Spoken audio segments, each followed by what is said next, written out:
Hola chicos y chicas, mi nombre es Roger, miembro de la Liga STEAM. El día de hoy aprenderemos acerca del efecto Doppler y cómo este se manifiesta en nuestra vida diaria. Yo estoy seguro que hoy vamos a aprender qué es el efecto Doppler, vamos a aprender cómo funciona el oído y cómo es la audición, y también vamos a aprender acerca del sistema de resonancia en cuerdas y tubos y la voz. Así que ve por un lápiz, un cuaderno y vamos a comenzar. ¿Sabes cómo funcionan los radares que miden la velocidad de los autos en las autopistas?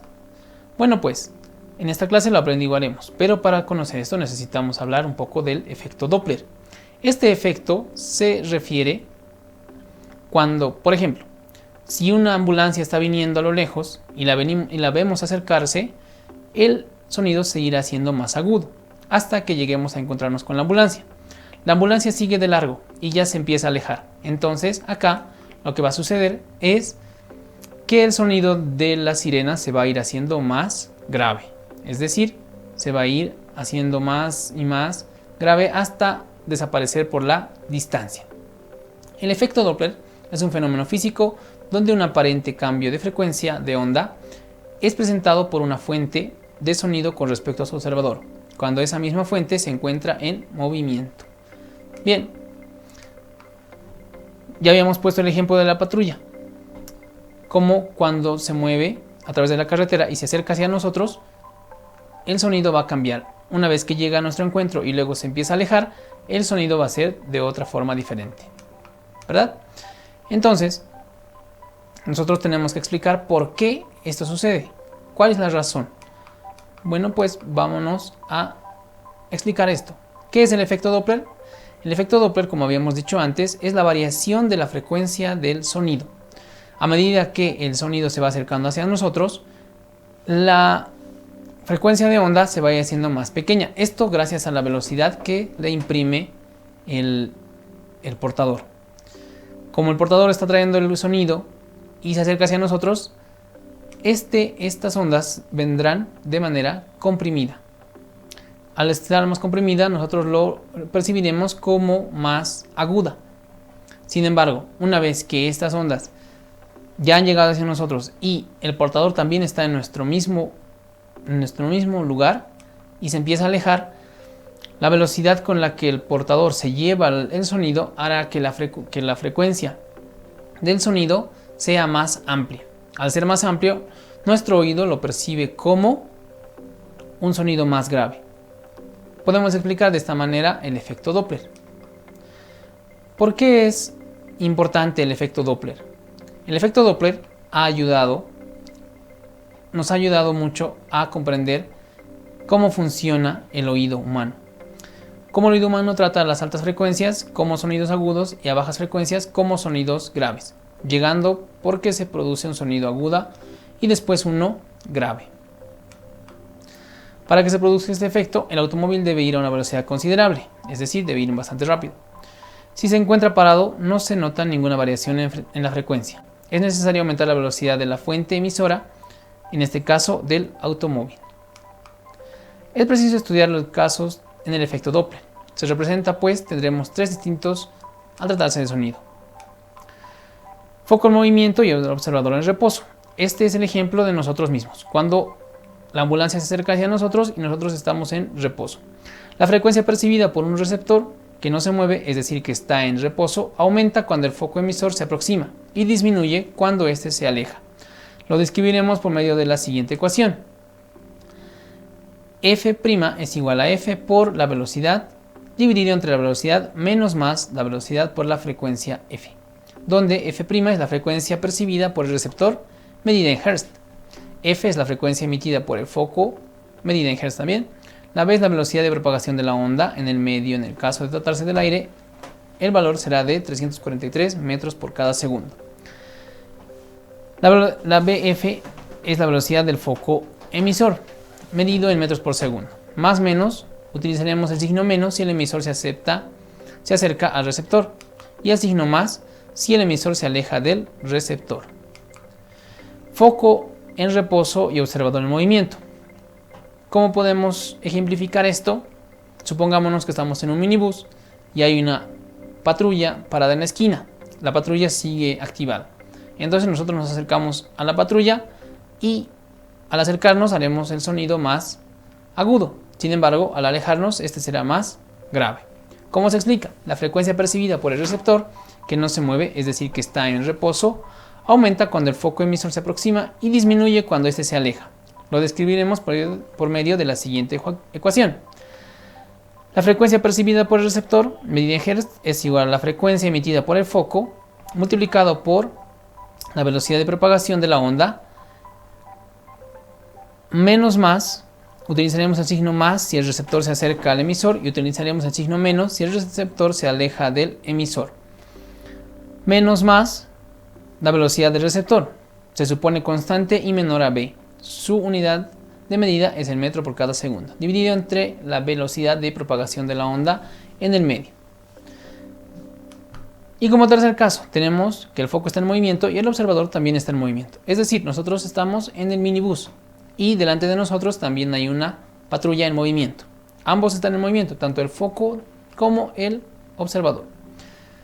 La explicación científica de esto: la frecuencia percibida por el receptor, que no se mueve, es decir, que está en reposo, aumenta cuando el foco emisor se aproxima y disminuye cuando éste se aleja. Lo descubriremos por medio de la siguiente ecuación. La frecuencia percibida por el receptor será igual a la velocidad de propagación de la onda más menos la velocidad del receptor y del emisor, dividido entre la velocidad de propagación de la onda más menos la velocidad de propagación del receptor. ¿Cómo vamos a utilizar el signo menos más? Utilizaremos el signo más en el numerador si el receptor se acerca al emisor, en el denominador si el emisor se aleja del receptor, y utilizaremos el signo menos en el numerador si el receptor se aleja del emisor y en el denominador si el emisor se aleja del receptor. Vámonos con un ejemplo. Una ambulancia viaja al este por una carretera con velocidad de 33,5 metros por cada segundo. Su sirena emite un sonido con una frecuencia de 400 Hz. ¿Qué frecuencia escucha una persona en un auto que viaja al oeste con velocidad de 24,6? ¿Cuál es el caso? El caso es el inciso C, donde tanto el emisor como el foco están en movimiento. Nos están diciendo que la ambulancia va hacia el este. Sin embargo, la persona va hacia el oeste. Como tenemos foco y observador en movimiento y el medio de propagación es el aire, usaremos la velocidad de sonido del aire, es decir, 343 metros por cada segundo, y además reemplazaremos los datos en la ecuación del inciso C. Cuando el auto se acerca a la ambulancia, reemplazamos los valores. B, la velocidad de propagación del sonido. En el aire, 343 metros por cada segundo. Más 24,6 metros por cada segundo, que era la velocidad con la que se alejaba el receptor. Dividido entre 343 metros por cada segundo, está la velocidad de propagación en el aire del sonido, menos la velocidad con la que la ambulancia se aleja, 33,5 metros por cada segundo, multiplicado por la frecuencia, que era de 400 Hz. Hacemos la suma: 343 más 24,6 es igual a 367,6, dividido entre 343 menos 33,5, 309,5. Dividimos esto y multiplicamos por 400. La frecuencia que recibe el receptor será de 475,1 Hz. Cuando el automóvil se aleja de la ambulancia, los signos cambiarán. Veamos en el inciso A, el signo positivo era para el receptor y el signo negativo era para el emisor. En cambio, en este caso, cuando el automóvil se aleja de la ambulancia, el signo negativo será para el emisor y el positivo para el receptor. Reemplazamos los valores: 343 metros por cada segundo como la velocidad de propagación del sonido en el aire, menos 24,6 la velocidad del vehículo. Todo esto dividido entre 343 metros por cada segundo más 33,5 la velocidad de la ambulancia, multiplicada por 400 Hz. Restamos 343 menos 24,6, tenemos 318,4, y sumamos 343 más 33,5 y tenemos 376,5. 318,4 entre 376,5 multiplicado por 400, la frecuencia que recibe el receptor será de 338.27 Hz. Aplicaciones. Las aplicaciones son muy variadas. Una de las más interesantes en la astrofísica.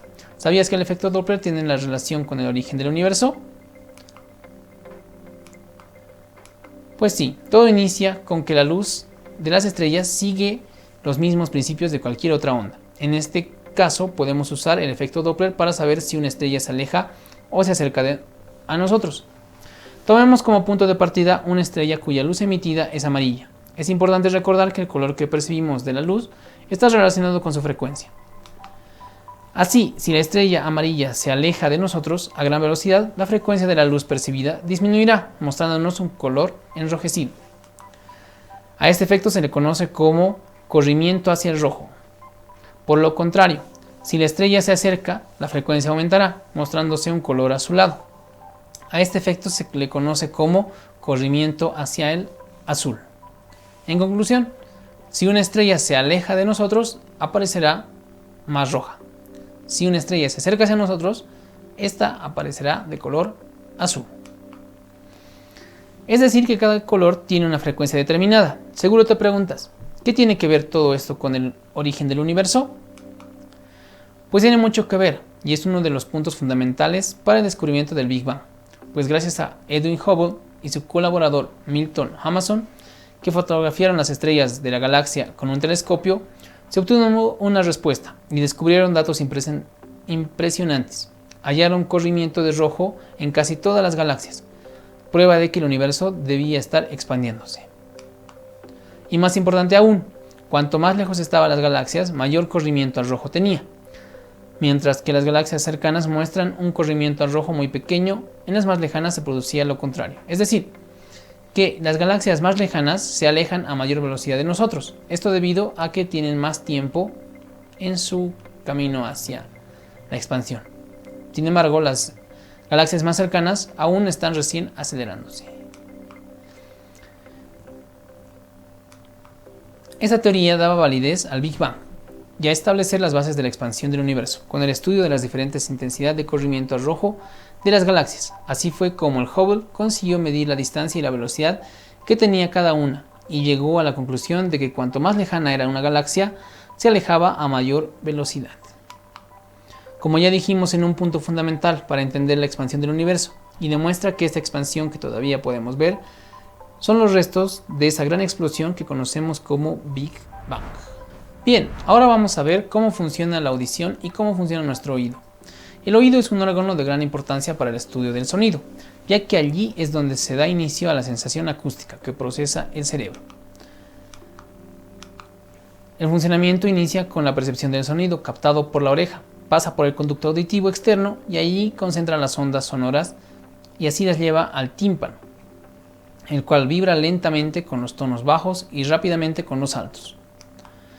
Luego, en el oído medio se amplifica la vibración del tímpano gracias a los tres huesillos de ahí y se encuentran. La vibración se transmite a la ventana oval del oído interno, que al ser mucho menor que el tímpano, las ondas sufren un cambio de presión.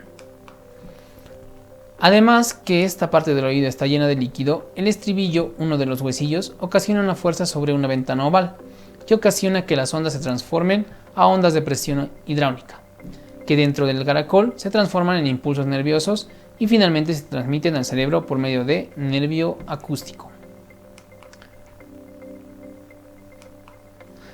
El cerebro procesa esta información como sonidos.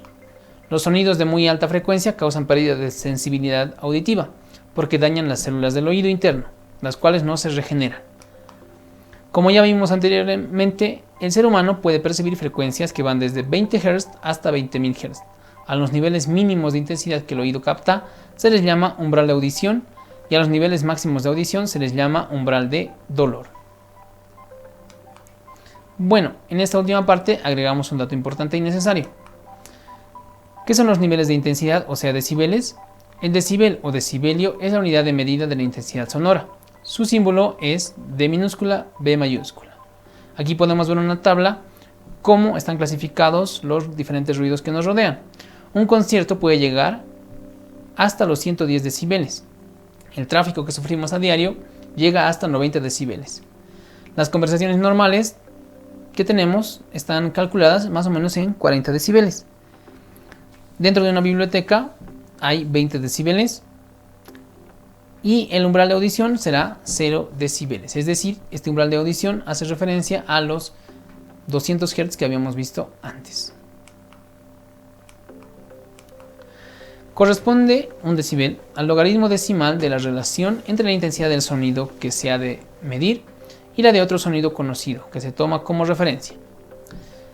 La fórmula del decibel es igual a 10 logaritmo de la intensidad entre la intensidad de referencia, es decir, B, nivel sonoro medido en decibeles, y intensidad sonora medida en watts por metro cuadrado, y sub 0, intensidad de referencia,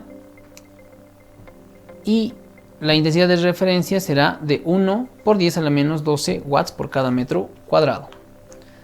Ejemplo, vamos a resolver un ejercicio con lo anterior expuesto. Dos pequeños parlantes emiten ondas sonoras de diferente frecuencia, es decir, el parlante número 1 a 1 megawatt y el parlante B a 1,5 megawatt. No, me he equivocado. Desde el ejemplo, ¿no? Sí. Ya. Con lo anterior expuesto vamos a resolver el siguiente ejemplo. Dos pequeños parlantes emiten ondas sonoras de diferente frecuencia. El parlante A emite a 1 miliwatt. El parlante B emite a 1,5 miliwatts. Determinar la intensidad en el punto C y el nivel sonoro cuando, inciso A, solo A emite sonido. Inciso B, solo B emite sonido. Inciso C, ambos emiten sonido. En este caso tenemos dos parlantes situados a 5 metros uno del otro.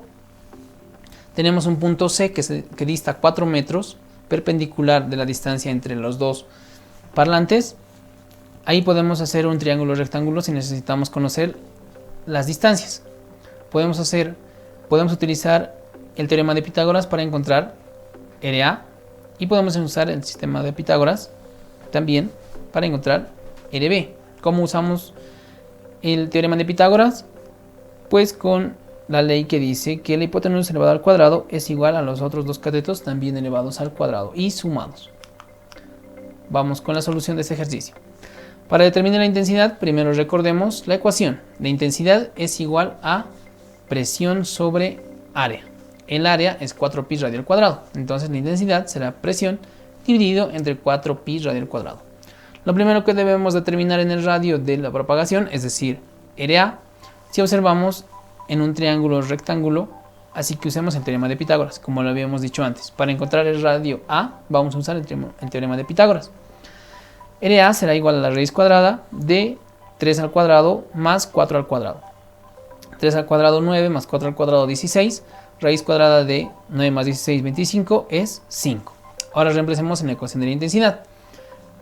IA será igual a 1 por 10 a la menos 3 watts dividido entre 4pi 5 al cuadrado. Haciendo la división de esta operación matemática, tenemos 3,18 por 10 a la menos 6 watts por cada metro cuadrado. Para la intensidad del parlante B, en este caso vamos a hacer como si el parlante A no estuviera emitiendo sonido. También vamos a encontrar el radio B usando el teorema de Pitágoras. Radio B será igual a la raíz cuadrada de 2 al cuadrado más 4 al cuadrado. 2 al cuadrado 4 más 4 al cuadrado 8. 8 más 4, 12. Raíz cuadrada de 12, 4,47 metros. Ahora reemplacemos en la ecuación de la intensidad. 1.5 por 10 a la menos 3 watts dividido entre 4pi por 4.47 al cuadrado. Haciendo la división matemática, tenemos 5,97 por 10 a la menos 6 watts por cada metro cuadrado. Para ambos parlantes emitiendo sonido, únicamente realizamos la suma tanto de la intensidad del parlante A como la intensidad del parlante B. La I total será la suma de ambas. La I total será 3.18 por 10 a la menos 6 que habíamos visto al principio, más los 6 por 10 a la menos 6 que estamos viendo pasos atrás. Sumamos 3.18 más 6 por 10 a la menos 6, el resultado será 9.2 watts por cada metro cuadrado. Muy bien, ahora que tenemos la intensidad en cada caso, calcularemos el nivel sonoro, usando la fórmula nivel sonoro igual a 10 logaritmo de la intensidad dividida entre la intensidad de referencia. Para el caso A tenemos que la intensidad es 3.16 por 10 a la menos 6 watts por cada metro cuadrado. Reemplazando en la fórmula el nivel sonoro, tenemos 10 por el logaritmo del logaritmo de 3.6 por 10 a la menos 6 watts por metro cuadrado entre 1 por 10 a la menos 12 watts por metro cuadrado. Realizando la división y aplicando el logaritmo, esto sale 25.23 decibeles. Es decir, como habíamos visto en la tabla, el sonido que emite el parlante A es similar al que escuchamos en una biblioteca. Para el caso B, la intensidad de B era de 6 por 10 a la menos 6 watts por cada metro cuadrado. Reemplazamos en la ecuación que conocemos. El nivel de sonoro será igual a 10 veces el logaritmo del logaritmo de 6 por 10 a la menos 6 watts por cada metro cuadrado dividido entre 1 por 10 a la menos 12 watts por cada metro cuadrado. Al hacer la división y aplicar el logaritmo, el resultado es 23.98 decibeles. Para el caso C, 9.2 watts por cada metro cuadrado, tenemos, reemplazando los valores, 9.2 por 10 a la menos 6 va al numerador, dividido entre 1 por 10 a la menos 12 en el denominador, aplicando el logaritmo a esto, multiplicándolo por 10, el resultado será 69.64 decibeles. Si observamos estos niveles sonoros, se encuentran dentro del umbral audible y aceptable, lo cual no resulta extremadamente dañino para nuestros oídos. Sin embargo, 69,64 decibeles es equivalente a el tráfico que sufrimos a diario. Conocemos la velocidad con la que viaja el sonido en el ambiente. Recordemos cuál era esa velocidad, era 343 metros por cada segundo. Entonces la pregunta acá es, ¿conoces las ondas de choque que produce cuando un objeto viaja con una velocidad mayor a las ondas que produce, quedando así siempre por delante de las mismas? A esto le llamamos el romper la barrera del sonido. Estas aparecen, por ejemplo, en los aviones que superan a la velocidad del sonido, los cuales adelantan a sus ondas dejando atrás de sí un cono nuboso producido por la condensación del aire que rodea a las ondas. El Mach es un número sin unidad que suele usar para describir la velocidad de los aviones. Este se entiende como la razón entre la velocidad de un objeto y la velocidad del sonido, en el medio que se encuentra en dicho objeto. A temperatura de 15 grados centígrados, Mach 1 es igual a 340.3 metros por cada segundo, es decir, 1225 kilómetros por hora. Vamos ahora con los sistemas resonantes. Es aquel al que se le aplica una pequeña carga con una frecuencia igual, en fase a su frecuencia propia de oscilación, de modo que esta fuerza lo mantiene en oscilación y o incrementa su periodo. Los tubos sonoros son aquellos que contienen una columna gaseosa capaz de producir sonido. El cuerpo sonoro es la columna gaseosa y no el tubo que la contiene. En efecto, este tiene la importante función de definir la forma de aquella, pero fuera de esto influye relativamente poco sobre los fenómenos sonoros. El tubo sonoro puede ser cerrado, es decir, que posee una sola abertura, y tubos abiertos, que poseen dos o más. Podemos ver acá los tubos cerrados y también podemos ver los tubos abiertos, que contienen más de un orificio, por eso llamado tubo abierto. Las columnas de aire contenidas en los tubos sonoros se comportan como cuerdas musicales. Por lo tanto, las columnas de aire vibrantes poseen nodos, o sea, puntos donde la vibración es nula, y antinodos, donde la vibración alcanza su máxima amplitud. La fórmula y las leyes para estos tubos sonoros. Para un tubo abierto, Fn es igual a n dividido entre 2L por B, donde Fn es la frecuencia fundamental, n es el número de nodos, L es la longitud y B es la velocidad en metros por cada segundo. Para tubos cerrados tenemos que Fn es igual a 2 veces n más 1 dividido entre 4 veces L por B, siendo Fn frecuencia fundamental, n el número de nodos, L la longitud y B la velocidad en metros por segundo. Hay que tener ciertas consideraciones al tratarse de tubos sonoros. En un tubo abierto se puede producir el sonido que corresponde a la frecuencia fundamental y sus armónicos. En un tubo cerrado se puede producir el sonido que corresponde a la frecuencia fundamental y a los armónicos impares, es decir, 1, 3, 5, 7. En dos tubos idénticos y con el mismo gas, uno abierto y otro cerrado, el abierto produce un sonido cuya frecuencia fundamental es el doble que la del cerrado. Con estos conocimientos vamos a lo que son cuerdas vibratorias. En un tema anterior hablamos sobre las ondas estacionarias. Recordemos, una onda estacionaria es aquella que tiene los nodos anclados, es decir, estos no se mueven, se mantienen constantes en su posición.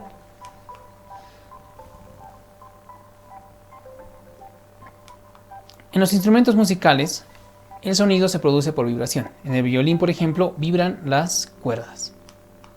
Para producir los sonidos musicales es necesario tener una caja de resonancia, donde las partículas del aire vibren con mayor amplitud que la vibración original. Cuando una cuerda vibra, la caja de resonancia también lo hace, y como esta tiene mayor superficie de contacto con el aire, puede producir una onda sonora mayor. Aquí podemos ver la guitarra y sus diferentes partes. La caja de resonancia es la caja que emite los sonidos. Sin embargo, las cuerdas, al vibrar, producen cierta resonancia. Entonces, si se produce una onda estacionaria con dos nodos y luego se duplica la frecuencia, se obtiene una con tres nodos, es decir, dos antinodos. Al triplicarla se obtiene cuatro nodos, tres antinodos. Podemos concluir entonces que para una cuerda de longitud de onda lambda es igual a dos veces la longitud de cuerda sobre el número de sus armónicos. Aquí tenemos la ecuación. Lambda n es la longitud de onda medida en metros, L es la longitud de la cuerda medida en metros, n es el número de armónicos y por lo tanto se puede definir frecuencia para cada armónico. ¿Recuerdas cómo se relaciona la frecuencia con la longitud de onda? La frecuencia es igual a b dividido entre lambda, entonces la frecuencia Fn será igual a, reemplazando lambda n igual a 2L dividido entre n, en la ecuación de la frecuencia, Fn será igual a Nb dividido entre 2L. La expresión anterior nos indica las frecuencias para las cuales se producen ondas estacionarias en una cuerda y forman la escala armónica, de tal forma que si n es igual a 1, la cuerda resuena en su frecuencia fundamental o primer armónico. Si n es igual a 2, se produce el segundo armónico y así sucesivamente. Por último, hablemos de la voz como un sistema resonante. La voz se forma por ondas sonoras producidas en la laringe y que al atravesar las cuerdas vocales las hace vibrar. El pecho y la garganta y la cavidad de la boca hacen el papel de resonador.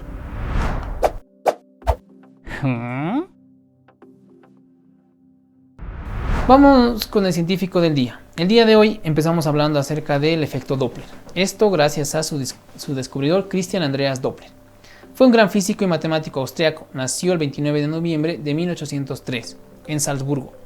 Cursó sus estudios en esa ciudad y más tarde en Viena. Fue profesor en el Instituto Técnico de Praga y en el Instituto Politécnico de Viena y el director del Instituto de Física de la Universidad de Viena en 1850. Descubrió el fenómeno físico que se conoce hoy como efecto Doppler en sus artículos monográficos sobre los colores de la luz y de las estrellas dobles, acerca de la luz coloreada de las estrellas dobles. Demostró que la frecuencia de un sonido sería diferente si la fuente de sonido se movía. Para demostrar la influencia sobre el movimiento de las ondas luminosas y acústicas del medio, por el medio que se propagan, estudió detalladamente la propagación de las mismas en el éter, el aire y el agua.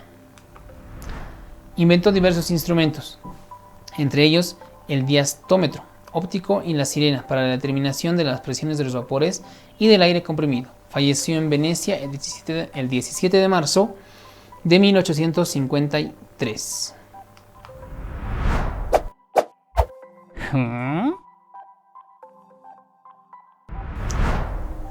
Ahora vamos a responder la pregunta inicial. ¿Sabes cómo funcionan los radares que miden la velocidad de los autos por la carretera? Gracias al efecto Doppler es posible medir la velocidad a la que se desplaza un coche. Por ejemplo, para ello, el radar emite continuamente ondas a una determinada frecuencia. Dichas ondas se reflejan en los coches, camiones y motocicletas que atraviesan la calle. Esta reflexión hace que, en el punto de vista teórico, los automóviles puedan considerarse focos en movimiento. El radar de nuevo cuenta con un receptor en reposo que mide la frecuencia de la onda reflejada, que será ligeramente distinta, f', a la emitida. A partir de dicha frecuencia, F' y de velocidad de la onda en el medio, el radar despeja la velocidad del foco, es decir, del vehículo en movimiento. Muy bien, chicas y chicos, recordemos que aprendimos hoy. Aprendimos acerca de qué es el efecto Doppler. Que a medida que un emisor de sonido se acerca, tiene un sonido, y a medida que se aleja, tiene otro sonido diferente.